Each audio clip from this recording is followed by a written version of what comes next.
ಎಲ್ಲರಿಗೂ ನಮಸ್ಕಾರ. Prince portal ಚಾನಲ್ಗೆ ನಿಮ್ಮೆಲ್ಲರಿಗೂ ಸ್ವಾಗತ ಸುಸ್ವಾಗತ. ನಾನು ನಿಮ್ಮ ಆತ್ಮೀಯ ಅಶೋಕ್ ಕುಮಾರ್. ವೀಕ್ಷಕರೇ, ಇವತ್ತಿನ ವಿಡಿಯೋದಲ್ಲಿ ಗವರ್ಮೆಂಟ್ ಆಫ್ ಕರ್ನಾಟಕ ನಮ್ಮ ಕರುನಾಡಿನಲ್ಲಿ ಹೊಸ ವರ್ಷದಲ್ಲಿ ನೂತನ ಸಾಲಿನಲ್ಲಿ ನೂತನ ಸರ್ಕಾರದಿಂದ ಪಾದಾರ್ಪಣೆ ಮಾಡಲಿರುವ 7ನೇ ರಾಜ್ಯ ವೇತನ ಆಯೋಗದ ಕುರಿತಾಗಿ ಒಂದು ಬೃಹತ್ ಬಂಪರ್ ಉಡುಗೊರೆಯ ಮಾಹಿತಿ ನೀಡ್ತಾ ಇದ್ದೇನೆ. ವೀಕ್ಷಕರೇ, ನಮ್ಮ ಕರ್ನಾಟಕದಲ್ಲಿ 2024ರಲ್ಲಿ 7ನೇ ರಾಜ್ಯ ವೇತನ ಆಯೋಗ ಅನುಷ್ಠಾನಕ್ಕೆ ಬರುವುದು ಖಚಿತ ನಿಶ್ಚಿತ ಅಂತಾನೆ ಹೇಳಬಹುದು. 7ನೇ ವೇತನ ಆಯೋಗದಲ್ಲಿ ನಮ್ಮ ಸರ್ಕಾರಿ ಉದ್ಯೋಗಿಗಳು ಮತ್ತು ನಿವೃತ್ತರಿಗೆ, ಪಿಂಚಣಿದಾರರಿಗೆ ಕರ್ನಾಟಕ ಸರ್ಕಾರದಿಂದ ಭರ್ಜರಿ ಉಡುಗೊರೆ ಸಿಗಲಿದೆ. ವೀಕ್ಷಕರೇ, unexpected and huge salary in a new year 2024. ವೀಕ್ಷಕರೇ, ಫಿಟ್ಮೆಂಟ್ ಫ್ಯಾಕ್ಟರ್ ಎಷ್ಟು ಸರ್ಕಾರ ನಿಗದಿಪಡಿಸುತ್ತೆ? ಫಿಟ್ಮೆಂಟ್ ಫ್ಯಾಕ್ಟರ್ ಬದಲಾವಣೆಯಿಂದ ನಮ್ಮ ನೌಕರರಿಗೆ ಎಷ್ಟು ಮೂಲ ವೇತನ ದೊರಕುತ್ತದೆ ಮತ್ತು ವೇತನ ಅವರ ಖಾತೆಗೆ ಎಷ್ಟು ಜಮೆ ಆಗಲಿದೆ? ನೌಕರರಿಗೆ, ಎಂಪ್ಲಾಯೀಸ್, ಪೆನ್ಷನರ್ಸ್, ರಿಟೈರ್ಡ್ ಎಂಪ್ಲಾಯೀಸ್ಗೆ ಈ ಭರ್ಜರಿ ಉಡುಗೊರೆಯ ಮಾಹಿತಿ ಇವತ್ತಿನ ವಿಡಿಯೋದಲ್ಲಿ ಲಭ್ಯವಿರುತ್ತೆ. 7th ಪೇ ಕಮಿಷನ್ ಕುರಿತಾಗಿ ಬರುವಂತ ಪ್ರತಿ ಒಂದು ಹೊಸ ಅಪ್ಡೇಟ್ಗಳು ಪ್ರಿನ್ಸ್ ಪೋರ್ಟಲ್ ಚಾನಲ್ ವತಿಯಿಂದ ನೀವು ಪಡಿತಾನೆ ಇರ್ತೀರಾ. ವೀಕ್ಷಕರೇ, ಆತ್ಮೀಯರೇ, ಪ್ರಿನ್ಸ್ ಪೋರ್ಟಲ್ ಚಾನಲ್ ಇದು ನಿಮ್ಮ ಚಾನಲ್. ಮೊದಲನೇ ಬಾರಿಗೆ ಅಥವಾ ಸಬ್ಸ್ಕ್ರೈಬ್ ಮಾಡದೇ ಇದ್ರೆ ದಯವಿಟ್ಟು ಸಬ್ಸ್ಕ್ರೈಬ್ ಮಾಡ್ಕೊಳ್ಳಿ ಮತ್ತು ಬೆಲ್ ಬಟನ್ ಅನ್ನು ಆಲ್ ಅಂತ ಸೆಲೆಕ್ಟ್ ಮಾಡ್ಕೊಳ್ಳಿ. ಇಷ್ಟು ಮಾಡಿದ್ರೆ ಪ್ರಿನ್ಸ್ ಪೋರ್ಟಲ್ ಚಾನಲ್ ವತಿಯಿಂದ ಬರುವಂತ ಪ್ರತಿ ಒಂದು ಹೊಸ ಅಪ್ಡೇಟ್ಗಳು ನಿಮ್ಮ ಮೊಬೈಲ್ ಸ್ಕ್ರೀನ್ ಮೇಲೆ ರಿಫ್ಲೆಕ್ಟ್ ಆಗುತ್ತೆ. ಅದನ್ನು ಕ್ಲಿಕ್ ಮಾಡಿ ವೀಕ್ಷಣೆ ಮಾಡಿ ಒಳ್ಳೆ ಇನ್ಫಾರ್ಮೇಶನ್ ನೀವು ಪಡ್ಕೋಬಹುದು. ವಿಡಿಯೋ ನೋಡಿದ ನಂತರ ಮಾಹಿತಿ ನಿಮಗೆ ಇಷ್ಟ ಆದ್ರೆ ಲೈಕ್, ಶೇರ್, ಕಮೆಂಟ್, ಸಬ್ಸ್ಕ್ರಿಪ್ಷನ್ ಮೂಲಕ ಈ ಪುಟ್ಟ ಪ್ರಯತ್ನಕ್ಕೆ ನಿಮ್ಮ ಸಪೋರ್ಟ್ಸ್ ನೀಡ್ತಾ ಇರಿ. ವಿಡಿಯೋ ನೋಡಿದ ನಂತರ ನಿಮಗೆ ಏನಾದರೂ ಕಠಿಣವಾದ ಪ್ರಶ್ನೆ ನಿಮ್ಮ ತಲೆಯಲ್ಲಿದ್ದರೆ ದಯವಿಟ್ಟು ಕಮೆಂಟ್ ಬಾಕ್ಸ್ ನಲ್ಲಿ ಬರೆಯಿರಿ ಮತ್ತು ಡಿಸ್ಕ್ರಿಪ್ಷನ್ ಬಾಕ್ಸ್ ನಲ್ಲಿ ನನ್ನ ಟೆಲಿಗ್ರಾಮ್ ಲಿಂಕ್ ಕೂಡ ಇದೆ, ಅಲ್ಲಿ ಕೂಡ ಕ್ಲಿಕ್ ಮಾಡಿ ಜಾಯ್ನ್ ಆಗಿ ಮತ್ತು ನನ್ನ ಸಂಪರ್ಕದಲ್ಲಿ ನೀವು ಇರಬಹುದು. ವೀಕ್ಷಕರೇ, ತಮ್ಮಲ್ಲಿ ಒಂದು ರಿಕ್ವೆಸ್ಟ್, ನೀವು ಕಮೆಂಟ್ ಬರೆಯುವಾಗ ಒಂದು ಎಚ್ಚರವಿರಲಿ. ದಯವಿಟ್ಟು ಯಾರು ಸ್ಲ್ಯಾಂಗ್ ಅಥವಾ ಅನ್ನೆಸೆಸರಿ ಕಮೆಂಟ್ ಹಾಕಬಾರ್ದು ಅಂತ ತಮ್ಮಲ್ಲಿ ಒಂದು ರಿಕ್ವೆಸ್ಟ್ ಮಾಡ್ತಾ ಇದ್ದೀನಿ. ಯಾಕಂದ್ರೆ ಸಾವಿರಾರು ಜನ ನೋಡ್ತಾ ಇರ್ತಾರೆ. ಆದ್ದರಿಂದ ನಿಮ್ಮ ಒಂದು ಅನ್ನೆಸೆಸರಿ ಸ್ಲ್ಯಾಂಗ್ ಕಮೆಂಟ್ ಆಗಿದ್ರೆ ಅದು ಬೇರೆಯವರಿಗೂ ಡಿಸ್ಟರ್ಬ್ ಆಗುವ ಸಾಧ್ಯತೆ ಇರುತ್ತೆ. ದಯವಿಟ್ಟು ಯಾರು ಈ ತರ ಮಾಡಬಾರ್ದು. ತಮ್ಮಲ್ಲಿ ಒಂದು ಕಳಕಳಿಯ ರಿಕ್ವೆಸ್ಟ್ ಅಂತ ನಾನು ಬೇಡ್ಕೋತಾ ಇದ್ದೀನಿ. ಹಾಗಾದ್ರೆ ನಿಮ್ಮ ಸಮಯ ವ್ಯರ್ಥ ಮಾಡದೆ 7ನೇ ವೇತನ ಆಯೋಗದ ಈ ಬಂಪರ್ ನ್ಯೂಸ್ ನಿಮಗಾಗಿ ನಾನು ನೀಡ್ತಾ ಇದ್ದೀನಿ. ಬ್ರೇಕಿಂಗ್ ನ್ಯೂಸ್ ಆಗಿರುತ್ತೆ. ನಮ್ಮ ಭಾಗ್ಯಗಳ ಸರ್ದಾರ್ ಆಗಿರುವಂತಹ ಸಿದ್ದರಾಮಯ್ಯರು ನೀಡುವಂತ ಈ ಬೃಹತ್ ಭಾಗ್ಯದ ಮಾಹಿತಿ ನಿಮಗೆ ಪಿನ್ ಟು ಪಿನ್ ಇನ್ಫಾರ್ಮೇಶನ್ ನೀಡ್ತಾ ಇದ್ದೀನಿ. ಬಹಳಷ್ಟು ಕುತೂಹಲಕಾರಿ ಅಂಶಗಳುಳ್ಳ ಮಾಹಿತಿ ಆಗಿರುತ್ತೆ. ಹೊಸ ವರ್ಷದಲ್ಲಿ 2024ನೇ ಸಾಲಿನಲ್ಲಿ ಎಲ್ಲ ವೀಕ್ಷಕರಿಗೆ ಮತ್ತೊಮ್ಮೆ ಪ್ರಿನ್ಸ್ ಪೋರ್ಟಲ್ ಚಾನಲ್ಗೆ ಸ್ವಾಗತ ಸುಸ್ವಾಗತ. 7th pay commission Karnataka 2024 complete salary information ಮುಖಾಂತರ ನಾನು ನಿಮಗೆ ನೀಡ್ತಾ ಇರುವಂತಹ ಮಾಹಿತಿ ಬಹಳಷ್ಟು ಮುಖ್ಯವಾದ ಮಾಹಿತಿ ಆಗಿರುತ್ತೆ. ವೇತನ ಶ್ರೇಣಿ 20ರಲ್ಲಿ ಬರುವಂತಹ ನೌಕರರಿಗೆ ಬಹಳಷ್ಟು ಕುತೂಹಲಕಾರಿ ಮತ್ತು ಇಂಪಾರ್ಟೆಂಟ್ ಮಾಹಿತಿ ಇವತ್ತಿನ ವಿಡಿಯೋದಲ್ಲಿ ಅಡಗಿರುತ್ತೆ ಅಂತ ಹೇಳ್ತಾ, ಇಲ್ಲಿ ಪೇ ಸ್ಕೇಲ್ 20ಯಲ್ಲಿ ಬರುವಂತಹ ನಮ್ಮ ರಾಜ್ಯ ಸರ್ಕಾರಿ ನೌಕರರ ಒಂದು ಮಾಹಿತಿ ಟೇಬಲ್ ಮುಖಾಂತರ ನಾನು ನಿಮಗೆ ಎಕ್ಸ್ಪ್ಲೇನ್ ಮಾಡ್ತಾ ಇದ್ದೇನೆ. 5ನೇ ವೇತನ ಆಯೋಗದಲ್ಲಿ ಇನ್ 5th ಪೇ ಕಮಿಷನ್ 48,900 ರೂಪಾಯಿ, 50,100, 51,300 ರೂಪಾಯಿ ಈ ಮೂಲ ವೇತನ ಪಡೆಯುತ್ತಿದ್ದ ವೇತನ ಶ್ರೇಣಿ 20ರ ನೌಕರರು 6ನೇ ವೇತನ ಆಯೋಗಕ್ಕೆ 90,500 ಮೂಲ ವೇತನಕ್ಕೆ ಬದಲಾಗ್ತಾರೆ. ಇಲ್ಲಿ 5ರಿಂದ 6ನೇ ವೇತನ ಆಯೋಗ ನಮ್ಮ ಕರುನಾಡಿನಲ್ಲಿ ಅನುಷ್ಠಾನಕ್ಕೆ ತಂದಿದ್ದು ಸಿದ್ದರಾಮಯ್ಯನವರು. ಈಗ 6ರಿಂದ 7ನೇ ವೇತನ ಆಯೋಗ ಅನುಷ್ಠಾನಕ್ಕೆ ತಂದ್ರೆ ಅವರು ಸತತವಾಗಿ 6-7 ವೇತನ ಮಂಡಿಸಿದ ಖ್ಯಾತಿಗೆ ಪಾತ್ರರಾಗುವುದು ಒಂದು ಸಂತಸದ ಸಂಗತಿಯ ಮಾಹಿತಿ ಆಗಿರುತ್ತೆ. ಈಗ ನಮ್ಮ ನೌಕರರ ಮೂಲ ವೇತನ 6ನೇ ವೇತನ ಆಯೋಗದಲ್ಲಿ 90,500 ರೂಪಾಯಿ ಇದ್ರೆ ಅವರಿಗೆ ತುಟ್ಟಿ ಭತ್ಯೆ 38.75. ಹಿಂದೆ ಸರ್ಕಾರ 31% ನೀಡ್ತಾ ಇತ್ತು, ಆಮೇಲೆ 4% ಹೆಚ್ಚಳ ಆಗುತ್ತೆ. 35 ಆಗಿತ್ತು, 35ರಿಂದ ಮತ್ತೆ 3.75 ಹೆಚ್ಚಳವಾದಾಗ 38 DA ಸಿಗ್ತಾ ಇದೆ. DA at 38.75%. 90,500 ರೂಪಾಯಿ ಬೇಸಿಕ್ಗೆ 36,774 ರೂಪಾಯಿ DA ಸದ್ಯಕ್ಕೆ ನಮ್ಮ ನೌಕರರಿಗೆ ಸಿಗ್ತಾ ಇದೆ.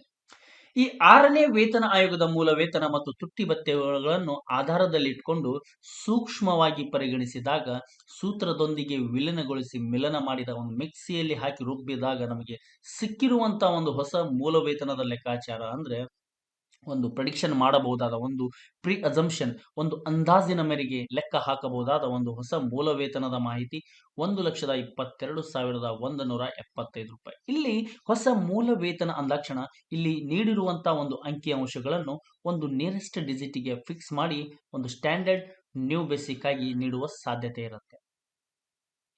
ಕರೆಸ್ಪಾಂಡಿಂಗ್ ಆಗಿ ಈ ಮೂಲ ವೇತನಕ್ಕೆ ಸಿಗಬಹುದಾದ ಒಂದು ಸ್ಯಾಲರಿ ನೋಡೋದಾದ್ರೆ 1,63,739 ರೂಪಾಯಿ ಅಂತ ಇಲ್ಲಿ ಲೆಕ್ಕಾಚಾರ ಹೇಳ್ತಾ ಇದೆ.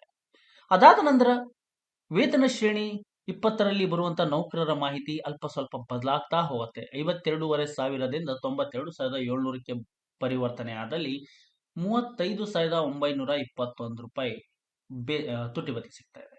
ಹಾಗಾದ್ರೆ ಇವರಿಗೆ ಪ್ರೀ ಅಸಂಪ್ಷನ್ ಮಾಡಬಹುದಾದ ಬೇಸಿಕ್ ನೋಡೋದಾದ್ರೆ 1,25,145 ಮತ್ತು ಸ್ಯಾಲರಿಗೆ 1,67,708 ರೂಪಾಯಿ ಸಿಗಬಹುದೆಂದು ಇಲ್ಲಿ ನಮಗೆ ಮಾಹಿತಿ ಲಭ್ಯವಾಗಿರುತ್ತೆ. ವೀಕ್ಷಕರೇ, ನಮ್ಮ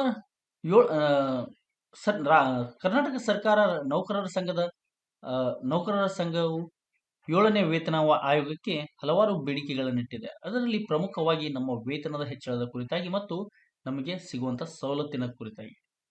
ನಮ್ಮ ಪಕ್ಕ ರಾಜ್ಯ ಕೇರಳ, ತಮಿಳುನಾಡು, ಆಂಧ್ರದ ಮಾದರಿಯಲ್ಲಿ ನಮ್ಮ ಕರ್ನಾಟಕದಲ್ಲಿ ಕೂಡ ನಮಗೆ ವೇತನ ದೊರಕಬೇಕನ್ನೋದು ಅವರ ಆಶಯ ಆಗಿದೆ. ಅದಾದರೆ ನಮಗೆ ಒಂದು ಬೃಹತ್ ಭಾಗ್ಯನೇ ದೊರೆಯುವಂತಾಗತ್ತೆ ಅಂತ ಹೇಳ್ತಾ ಇಲ್ಲಿ ಮುಂದಿನ ಒಂದು ಮೂಲ ವೇತನ 53,850ಕ್ಕೆ 94,900ಕ್ಕೆ ಪರಿವರ್ತನೆ 5ರಿಂದ 6ನೇ ವೇತನ ಆಯೋಗದ ಮೂಲ ವೇತನದಲ್ಲಾಗುತ್ತೆ. ಇಲ್ಲಿ ಇವರಿಗೆ 36,774 ರೂಪಾಯಿ ತುಟ್ಟಿ ಭತ್ಯೆಯಾಗಿ ಸಿಗ್ತಾ ಇದೆ. ಹಾಗಾದ್ರೆ ಪ್ರೀ ಅಸಂಪ್ಷನ್ ಮಾಡಬಹುದಾದ ಒಂದು ಹೊಸ ಮೂಲ ವೇತನ 1,28,115 ರೂಪಾಯಿ ಆದ್ರೆ 1,71,176 ರೂಪಾಯಿ ಅವರ ಖಾತೆಗೆ ಜಮೆಯಾಗುವ ಸ್ಯಾಲರಿಯ ಲೆಕ್ಕಾಚಾರ ಆಗಿರುತ್ತೆ.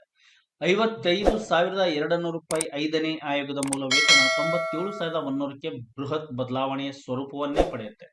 ಈಗ ಇವರಿಗೆ 37,626 ರೂಪಾಯಿ ಡಿಯರ್ನೆಸ್ ಅಲವನ್ಸ್ 38.75ಗೆ ಸಿಗ್ತಾ ಇದೆ. ಇವೆಲ್ಲ ಅಂಶಗಳನ್ನು ಗಮನಿಸಿದಾಗ ಒಂದು ಪ್ರೆಡಿಕ್ಷನ್ ಮಾಡಬಹುದಾದ ನ್ಯೂ ಬೇಸಿಕ್ 1,31,085 ಆದ್ರೆ ಕರೆಸ್ಪಾಂಡಿಂಗ್ ಆಗಿ 1,75,144 ರೂಪಾಯಿ ಸ್ಯಾಲರಿ ಕೂಡ ಸಿಗುವ ಸಾಧ್ಯತೆ ಇದೆ. 56,550 ರೂಪಾಯಿಯಿಂದ 99,600ಕ್ಕೆ ಬೇಸಿಕ್ ಪರಿವರ್ತನೆ ಆಗಿರುತ್ತೆ. ಇದಕ್ಕೆ 38,500 ಚಿಲ್ಲರೆ ಮೊತ್ತ, ಎಕ್ಸಾಕ್ಟ್ಲಿ ಹೇಳೋದಾದ್ರೆ 38,595 ರೂಪಾಯಿ ತುಟ್ಟಿ ಭತ್ಯೆ ಡಿಯರ್ನೆಸ್ ಅಲವನ್ಸ್ DA 38.75ಗೆ ಸಿಗ್ತಾ ಇರುವಂತ ಒಂದು ಮೊತ್ತದ ಲೆಕ್ಕಾಚಾರ. ಹಾಗಾದ್ರೆ ವೀಕ್ಷಕರೇ, ಇಲ್ಲಿ 99,600 ಮತ್ತು 38,595 ರೂಪಾಯಿ ತುಟ್ಟಿ ಭತ್ಯೆಯ ಒಂದು ಇವೆಲ್ಲವನ್ನು ಗಮನಿಸಿದಾಗ ಒಂದು ಪ್ರೀ ಅಸಂಪ್ಷನ್ ಮಾಡಬಹುದಾದ ಒಂದು ಹೊಸ ಮೂಲ ವೇತನದ ಲೆಕ್ಕಾಚಾರ ನೋಡಿದಾಗ 1,34,460 ರೂಪಾಯಿ ಆದ್ರೆ 1,79,654 ರೂಪಾಯಿ ಇವರ ಖಾತೆಗೆ ಜಮೆ ಆಗುವಂತ ಒಂದು ವೇತನದ ಮಾಹಿತಿ ಕೂಡ ಸಿಗ್ತಾ ಇದೆ. ವೀಕ್ಷಕರ, ವೇತನ ಶ್ರೇಣಿ 20ರಲ್ಲಿ ಬರುವಂತಹ ನೌಕರರಿಗೆ ಇವತ್ತಿನ ವಿಡಿಯೋದಲ್ಲಿ ನಾನು ನಿಮಗೆ ನೀಡ್ತಾ ಇರುವಂತಹ ಮಾಹಿತಿ ಕೇವಲ ನಿಮಗೆ ಅನಲೈಸ್ ಮಾಡಕ್ಕೆ ಮಾತ್ರ. ಸರ್ಕಾರ ಅಧಿಕೃತವಾಗಿ 7ನೇ ರಾಜ್ಯ ವೇತನ ಆಯೋಗ 7th ಪೇ ಕಮಿಷನ್ ಅನುಷ್ಠಾನಕ್ಕೆ ಬಂದ ತಕ್ಷಣ ಸರ್ಕಾರ ನಿಗದಿಪಡಿಸುವಂತಹ ಫಿಟ್ಮೆಂಟ್ ಫ್ಯಾಕ್ಟರ್ ಭತ್ಯೆಗಳನ್ನು ವೇರಿಯೇಷನ್ ಆದ್ರೆ ಮಾತ್ರ ಡೇಟಾ ಅಲ್ಟರ್ ಆಗುವ ಸಾಧ್ಯತೆ ಇರುತ್ತೆ. Otherwise data remains as it is ಅಂತಾನೆ ಹೇಳ್ಬೋದು. ಇಷ್ಟು ಹೇಳ್ತಾ ವೀಕ್ಷಕರೇ, ಮುಂದಿನ ಒಂದು ಮೂಲ ವೇತನದ ಲೆಕ್ಕಾಚಾರ ನೋಡಿದಾಗ 57,900ರಿಂದ 1,02,100ಕ್ಕೆ ಬೇಸಿಕ್ ಪರಿವರ್ತನೆ 5ರಿಂದ 6ನೇ ವೇತನದಲ್ಲಿ ಆಗುತ್ತೆ. ಇವರಿಗೆ 39,500 ಚಿಲ್ಲರೆ ಮೊತ್ತ ಒಂದು ತುಟ್ಟಿ ಭತ್ಯೆ ಸಿಗ್ತಾ ಇದೆ. ಹಾಗಾದ್ರೆ ಇವರಿಗೆ 1,37,835 ರೂಪಾಯಿ ಒಂದು ನ್ಯೂ ಬೇಸಿಕ್ ಆಗುವ ಸಾಧ್ಯತೆ ಇದ್ರೆ 1,84,163 ರೂಪಾಯಿ ಸ್ಯಾಲರಿ ಕೂಡ ಸಿಗಬಹುದೆಂದು ಇಲ್ಲಿ ಮಾಹಿತಿ ನಮಗೆ ದೊರಕಿರುತ್ತೆ. 59,200 ರೂಪಾಯಿಯಿಂದ 1,04,600ಕ್ಕೆ ಬೃಹತ್ ಬದಲಾವಣೆ 5ರಿಂದ 6ನೇ ವೇತನದ ಆಯೋಗದಲ್ಲಾಗುತ್ತೆ. 40,500 ಚಿಲ್ಲರೆ, ಎಕ್ಸಾಕ್ಟ್ಲಿ 40,533 ರೂಪಾಯಿ ಡಿಯರ್ನೆಸ್ ಅಲವನ್ಸ್ ಆಗಿ ಸದ್ಯಕ್ಕೆ ಸಿಗ್ತಾ ಇದೆ. 1,41,710 ರೂಪಾಯಿ ಬೇಸಿಕ್ ಹೊಸ ಬೇಸಿಕ್ ಆಗುವ ಸಾಧ್ಯತೆ ಇದ್ರೆ 1,88,672 ರೂಪಾಯಿ ಸ್ಯಾಲರಿ ಕೂಡ ಸಿಗುವ ಸಾಧ್ಯತೆ ಇದೆ. 60,600 ರೂಪಾಯಿ 5ನೇ ಆಯೋಗದ ಮೂಲ ವೇತನ 1,07,100ಕ್ಕೆ ಬದಲಾವಣೆ ಆಗುತ್ತೆ. ನಮ್ಮ ನೌಕರರ ಮೂಲ ವೇತನ 1,07,100 ರೂಪಾಯಿ ಸದ್ಯಕ್ಕಿದ್ರೆ ಅವರಿಗೆ 41,500 ಚಿಲ್ಲರೆ ಮೊತ್ತ ತುಟ್ಟಿ ಭತ್ಯೆ ಸಿಗ್ತಾ ಇದೆ. ಇವೆಲ್ಲವನ್ನು ಗಮನಿಸಿದಾಗ 7ನೇ ವೇತನ ಆಯೋಗದಲ್ಲಿ ನಮ್ಮ ರಾಜ್ಯ ಸರ್ಕಾರಿ ನೌಕರರ ಸಂಘದ ಬೇಡಿಕೆ ನಮ್ಮ ನಿಮ್ಮೆಲ್ಲರ ಬೇಡಿಕೆಯಂತೆ 1,44,585 ರೂಪಾಯಿ ಹೊಸ ಮೂಲ ವೇತನವಾಗಿ ಪರಿವರ್ತನೆ ಆಗುವ ದಟ್ಟ ಲಕ್ಷಣಗಳು ಕಾಣ್ತಾ ಇದೆ ಮತ್ತು 1,93,182 ರೂಪಾಯಿ ವೇತನ ಕೂಡ ಸಿಗಬಹುದೆಂದು ಇಲ್ಲಿ ಮಾಹಿತಿ ನಮಗೆ ಸ್ಪಷ್ಟವಾಗಿ ದೊರಕಿರುತ್ತೆ. 62,100 ರೂಪಾಯಿಂದ 1,09,600ಕ್ಕೆ ಬದಲಾವಣೆಯಾದಲ್ಲಿ 42,470 ರೂಪಾಯಿ ತುಟ್ಟಿ ಭತ್ಯೆ ಸಿಗ್ತಾ ಇದೆ. 1,47,960 ರೂಪಾಯಿ ಈಗ ನಮ್ಮ ನೌಕರರಿಗೆ ಮುಂಬರುವ ದಿನದಲ್ಲಿ ಕೆಲವೇ ತಿಂಗಳಲ್ಲಿ ಹೊಸ ವರ್ಷದಲ್ಲಿ ಬದಲಾಗಬಹುದಾದ ಒಂದು ಹೊಸ ಮೂಲ ವೇತನದ ಲೆಕ್ಕಾಚಾರ ಮತ್ತು 1,97,691 ರೂಪಾಯಿ ಸ್ಯಾಲರಿ ಕೂಡ ಸಿಗಬಹುದೆಂದು ಇಲ್ಲಿ ನಮಗೆ ಸ್ಪಷ್ಟವಾದ ಮಾಹಿತಿ ಕೂಡ ಲಭ್ಯವಾಗಿರುತ್ತೆ. ಕೊನೆಯದಾಗಿ ವಿಡಿಯೋ ಕೊನೆಯ ಡೇಟಾ ವೇತನ ಶ್ರೇಣಿ 20ರ ಕೊನೆಯ ಡೇಟಾ 63,600 ರೂಪಾಯಿ ಬೇಸಿಕ್ 5ನೇ ವೇತನ ಆಯೋಗದಲ್ಲಿ. 6ನೇ ವೇತನ ಆಯೋಗದಲ್ಲಿ 1,12,100ಕ್ಕೆ ಬೃಹತ್ ಆಕಾರವನ್ನೇ ಪಡೆಯುತ್ತೆ. ಇದಕ್ಕೆ 43,439 ರೂಪಾಯಿ ತುಟ್ಟಿ ಭತ್ಯೆ ಸದ್ಯಕ್ಕೆ 38.75% ಸಿಗ್ತಾ ಇದೆ. 1,51,335 ರೂಪಾಯಿ ಹೊಸ ಮೂಲ ವೇತನವಾಗಿ 7ನೇ ವೇತನ ಆಯೋಗದಲ್ಲಿ ಸಿಗಬಹುದೆಂದು ಅಂದಾಜಿಸಲಾಗಿದೆ ಮತ್ತು 2,02,700 ರೂಪಾಯಿ ಒಂದು ಸ್ಯಾಲರಿ ಕೂಡ ಸಿಗಬಹುದೆಂದು ಕ್ಯಾಲ್ಕುಲೇಷನ್ ಇದು ಹೇಳ್ತಾ ಇದೆ. ವೀಕ್ಷಕರೇ, ಇವತ್ತಿನ ವಿಡಿಯೋದಲ್ಲಿ ನಾನು ಕೊಟ್ಟಂತ ಮಾಹಿತಿ ನಿಮಗೆ ಸಂಪೂರ್ಣವಾಗಿ ಪರಿಪೂರ್ಣವಾಗಿ ಇಷ್ಟ ಆಗಿದೆ ಅಂತ ಭಾವಿಸ್ತಾ ಇದ್ದೇನೆ. ಇಷ್ಟ ಆದರೆ ಲೈಕ್, ಶೇರ್, ಕಮೆಂಟ್, ಸಬ್ಸ್ಕ್ರಿಪ್ಷನ್ ಮೂಲಕ ಪ್ರಿನ್ಸ್ ಪೋರ್ಟಲ್ಗೆ ಸಪೋರ್ಟ್ ನೀಡ್ತಾ ಇರಿ ಮತ್ತು ನೀವು ಯೂಸ್ ಮಾಡ್ತಾ ಇರುವಂತಹ social media platform WhatsApp, Instagram, Telegram ನಲ್ಲಿ ಶೇರ್ ಮಾಡಿ ಬೆಂಬಲ ನೀಡ್ತಾ ಇರಿ. ಹೀಗೆ ವಿಡಿಯೋ ನೋಡ್ತಾ ಇರಿ, ಎಲ್ಲರಿಗೂ ಶೇರ್ ಮಾಡ್ತಾ ಇರಿ, ನಿಮ್ಮ ಬಳಗದಲ್ಲಿ ಶೇರ್ ಮಾಡಿ ಸಪೋರ್ಟ್ ನೀಡಿ. ಕರ್ನಾಡಿನಲ್ಲಿ ಹೊಸ ವರ್ಷದಲ್ಲಿ ಅತಿ ಶೀಘ್ರದಲ್ಲಿ ಅನುಷ್ಠಾನಕ್ಕೆ ಬರ್ತಾ ಇರುವಂತಹ 7ನೇ ವೇತನ ಆಯೋಗ ರಚನೆಯಾದ ತಕ್ಷಣ ಬಿಡುಗಡೆಯಾಗುವಂತ ಡೇಟಾಗಳನ್ನು ನೀವು ಅಂತಿಮ ಅಂತ ಭಾವಿಸಬೇಕಾಗತ್ತೆ ಮತ್ತು ಪ್ರಿನ್ಸ್ ಪೋರ್ಟಲ್ ಕಡೆಯಿಂದ ನಾನು ನಿಮಗೆ ನೀಡಿದ ಡೇಟಾ ಮುಂಬರುವ ದಿನದಲ್ಲಿ 7ನೇ ವೇತನ ಆಯೋಗದ ಡೇಟಾ ಜೊತೆ ವೆರಿಫಿಕೇಶನ್ ಮಾಡಕ್ಕೆ, ಕ್ರಾಸ್ ವೆರಿಫಿಕೇಶನ್ ಮಾಡಕ್ಕೆ ಬಹಳಷ್ಟು ಉಪಯುಕ್ತಕಾರಿ ಅಂಶಗಳಾಗಿರುತ್ತೆ. ಇಲ್ಲಿ ಕ್ರಾಸ್ ವೆರಿಫಿಕೇಶನ್ ಅಂದ ತಕ್ಷಣ ಪ್ರಿನ್ಸ್ ಪೋರ್ಟಲ್ ಕಡೆಯಿಂದ ನಾನು ನಿಮಗೆ ನೀಡ್ತಾ ಇರುವಂತಹ ಡೇಟಾ ಎಷ್ಟು ನಿಖರತೆ, ನೈಜತೆ, ಸ್ಪಷ್ಟತೆ, ಪ್ರಖರತೆಯಿಂದ ಕೂಡಿದೆ ಅಂತ ಕೂಡ ನೀವು ತಿಳ್ಕೋಬಹುದು. ವೀಕ್ಷಕರೇ, ವಿಡಿಯೋ ನೋಡಿದ ಪ್ರತಿಯೊಬ್ಬರಿಗೂ ಧನ್ಯವಾದಗಳು. ಒಳ್ಳೆ ಇನ್ಫಾರ್ಮೇಶನ್ ಕೊಡುವ ಜವಾಬ್ದಾರಿ ನಂದಾಗಿತ್ತು, ಪ್ರೋತ್ಸಾಹ ಕೊಡುವ ಜವಾಬ್ದಾರಿ ನಿಮ್ದಾಗಬೇಕು. ಮುಂದಿನ ಸಂಚಿಕೆಯಲ್ಲಿ ಮತ್ತೊಂದು ಒಳ್ಳೆ ಇನ್ಫಾರ್ಮೇಶನ್ ಒಂದಿಗೆ ಹಾಜರಾಗ್ತೀನಿ. ಅಲ್ಲಿವರೆಗೂ ವಿರಾಮ ನೀಡಿ. ವಿಡಿಯೋ ನೋಡಿದ ಎಲ್ಲ ಮಹನೀಯರಿಗೆ ಧನ್ಯವಾದಗಳು. ಜೈ ಹಿಂದ್, ಜೈ ಕರ್ನಾಟಕ. ಬಾರಿಸು ಕನ್ನಡ ಡಿಂಡಿಮೋ. ನಿಮ್ಮೆಲ್ಲರ ದಿನ ಶುಭವಾಗಲಿ. ನಮಸ್ಕಾರ.